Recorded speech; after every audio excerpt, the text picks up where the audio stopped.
A U.S. Air Force jet with migrants bound at their wrists and ankles departed Texas for Guatemala on Thursday, carrying 80 deportees in another deportation flight that reflects a growing role for the armed forces in helping enforce immigration laws.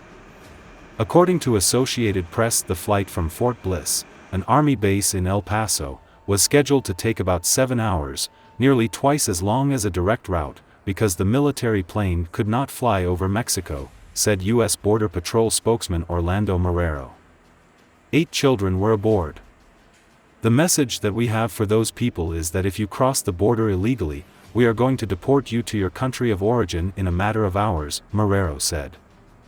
The Trump administration has used military aircraft to deport people to Guatemala, Ecuador, and Colombia, a departure from U.S. Immigration and Customs Enforcement's previous practice to employ charter and commercial planes.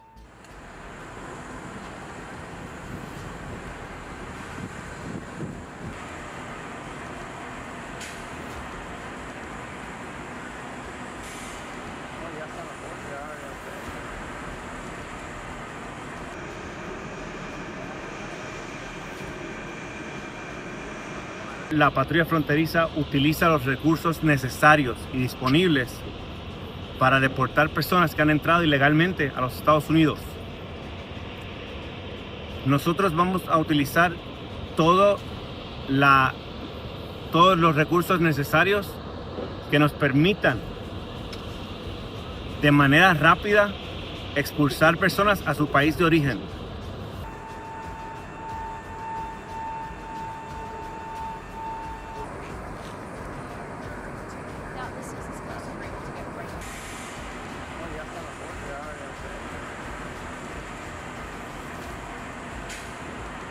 Muchas personas se demoran 30, 60, 90 días utilizando un sinfín de recursos para entrar ilegalmente a los Estados Unidos.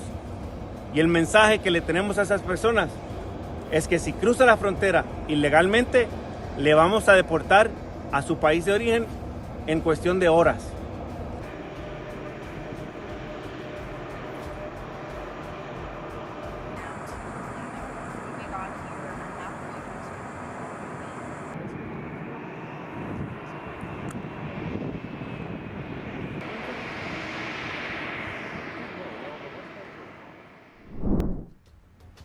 Ukrainian political expert Vadim Denisenko believes that the United States may be considering the physical destruction of Putin in order to put pressure on the negotiation process to end the Russian-Ukrainian war.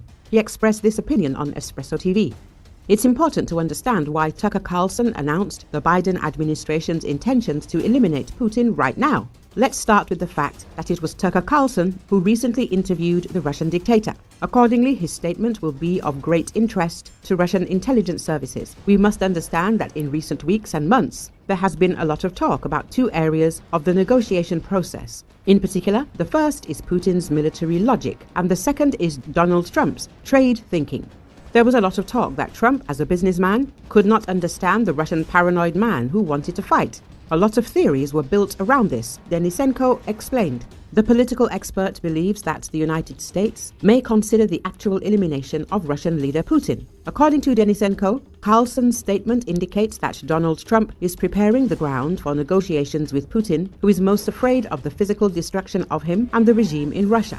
Tucker Carlson's statement does not matter to Ukrainians. It simply changes the entire logic of the negotiation process. Until recently, there was an opinion that there was a complete consensus in the White House that no matter how the negotiations on the war in Ukraine ended, the issue of changing the Putin regime would not be on the agenda at all. Carlson's statement completely changes this opinion and indicates that the United States may consider regime change in Russia, which in turn will cause and will continue to cause paranoia in Putin's mind.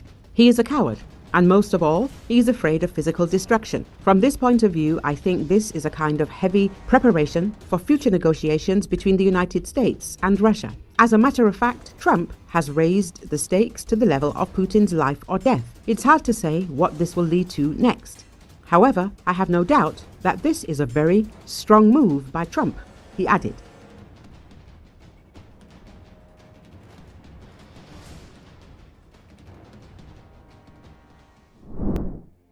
A family friend said on Thursday a mother and daughter who traveling to Washington, D.C. for an ice skating competition were among those on board a passenger jet which collided with a U.S. Army helicopter while landing at Ronald Reagan National Airport.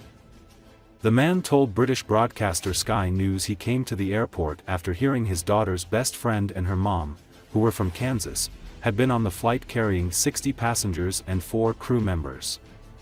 "I haven't heard much. I got off work and I came straight here to be with my friend," he said.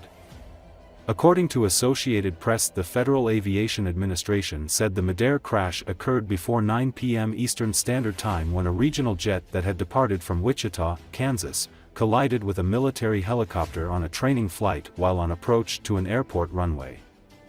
There were multiple fatalities, according to a person familiar with the matter, but the precise number of victims was unclear as rescue crews hunted for any survivors. 3 soldiers were on board the helicopter, an Army official said. There was no immediate word on the cause of the collision, but all takeoffs and landings from the airport were halted as dive teams scoured the site and helicopters from law enforcement agencies across the region flew over the scene in methodical search for bodies.